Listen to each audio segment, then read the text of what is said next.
আপনারা জানেন বিএনপি মাটি ও মানুষের দল, জনগণের দল।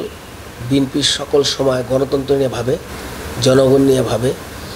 আপনারা জানেন আমাদের প্রিয় নেতা জনাব তারেক রহমান সাহেব বিগত 3 বছর আগে 31 দফা সংস্কার দিয়েছেন। সংস্কারের উদ্দেশ্যই একটা, যে বিগত স্বৈরাচার সরকার শেখ হাসিনা বাংলাদেশের আইন শৃঙ্খলা, law and order, bank sector, শিক্ষা সেক্টর, সংস্কৃতি, দেশের সমস্ত সেক্টরকে শেষ করে দিয়ে গেছেন। আমাদের বিএনপির চিন্তাভাবনা, সামনে মানুষের ভোটে ক্ষমতায় এসে আমাদের প্রিয় নেতা সকল কিছু ঢেলে সাজাবেন। 31 দফায় তিনি ঘোষণা করে গেছেন যে কী সে আমরা পরিবর্তন করব, কী সংস্কার করব। এই সংস্কারগুলো যদি হয় তাহলে বাংলাদেশে আমি মনে করি আর কোনো অসুবিধা থাকবে না। আইন শৃঙ্খলার যেরকম পরিবর্তন হবে, সমস্তটা সেক্টরে নতুন করে ঢেলে সাজাবেন এবং গণতন্ত্র পূর্ণ প্রতিষ্ঠা হবে।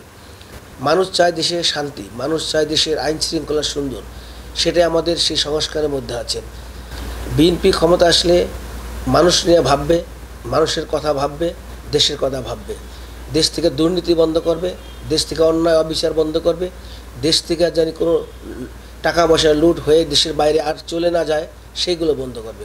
তারেক রহমান সাহেব তার বলিষ্ঠ নেতৃত্ব দিয়ে এই বাংলাদেশের মানুষের কল্যাণে কাজ করে যাবেন, আমরা বিএনপি পরিবার আশা করি। এবং আমরা তার নির্দেশনা মতন প্রত্যেকটি পদক্ষেপ, তার স্টেপ আমরা ফলো করব। তারেক রহমান নির্দেশে আমাদের আদর্শ। আমরা মনে করি বাংলাদেশের বিএনপি পরিবার জনগণের পাশে আছে, জনগণের পাশে থাকবে। সামনে নির্বাচনে বাংলাদেশের 80% লোক বিএনপির ভোট দেওয়ার জন্যে, বিএনপিকে ভোট দেওয়ার জন্যে আকুল আগ্রহে বসে আছেন এবং আশা করি সুন্দর সুষ্ঠু নির্বাচনের মাধ্যমে বিএনপি ক্ষমতায় এসে বাংলাদেশের নতুন করে হাল ধরবেন তারেক রহমান সাহেব। দেখেন, তারেক রহমান সাহেব এখন দেশে নাই, মানে আমরা মনে করি না সে দেশে, আমরা মনে করি সে আমাদের হৃদয়ের মাঝে আছেন। বাংলাদেশের প্রত্যেকটি আনাচে কানাচে, প্রত্যেকটি মানুষের অন্তরের মধ্যে সে আছেন, আমাদের ভাবনায় আছেন, আমাদের চিন্তায় সে আছেন। তারেক রহমান সাহেবের আদর্শ অনুযায়ী বাংলাদেশ বর্তমানে সামনের দিকে আগাচ্ছে। তা আমরা মনে করি না সে দেশে নাই, সে আসবে নির্বাচনের আগে বাংলাদেশে এসে নির্বাচনটাকে সে পরিচালনা করবে সুন্দরভাবে। আপনারা জানেন জিয়া রহমান বাংলাদেশের স্বাধীনতার প্রবক্তা ছিলেন, বহুমুখী গণতন্ত্রের প্রবক্তা ছিলেন।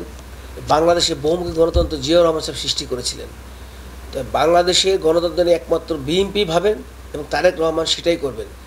আমরা কোনোদিন আমলিগকে ফলো করব না, আমরা চাবো জনগণের জন্য কল্যাণমুখী কাজ করা। তারেক রহমান চাবেন মানুষের উন্নয়ন কীভাবে হয়, দেশের উন্নয়ন কীভাবে, দেশের সুনাম কীভাবে দেশ বিদেশে হতে পারে, সেটাই হবে বিএনপির প্রধান লক্ষ্য। 17 আসনের জনগণের উদ্দেশ্যে সামনে যে নির্বাচন, এই নিয়ে আপনার কিছু বলার আছে? সামনে নির্বাচনে আপনারা জানেন আমরা সুসংগঠিতভাবে ঢাকা 17কে ঢেলে সাজিয়ে রেখেছি। আমাদের মতো সারা ঢাকা শহর না, বাংলাদেশের মধ্যে যদি একটা সিট সাজানো থাকে, আমি মনে করি নাম্বার 1ভাবে গুছানো আছে ঢাকা 17। ঢাকা 17-র মানুষ সবাই সচেতন, সবাই আন্দোলন সংগ্রামে অংশগ্রহণ করেছে। এই স্বৈরাচার সরকারকে বাংলাদেশ থেকে বিতাড়িত করার পক্ষে যতগুলো আন্দোলন সংগ্রাম ছিল, ঢাকা 17-র প্রত্যেকটি মানুষ আমরা একসাথে অংশগ্রহণ করে সে কাজ করেছি। এবং আশা করি সামনে নির্বাচন হলে ঢাকা 17 বিপুলভাবে ধানের শীষের মাকড়া নিয়ে নির্বাচন হলে আমরা বিপুলভাবে জয়যুক্ত হব ইনশাআল্লাহ।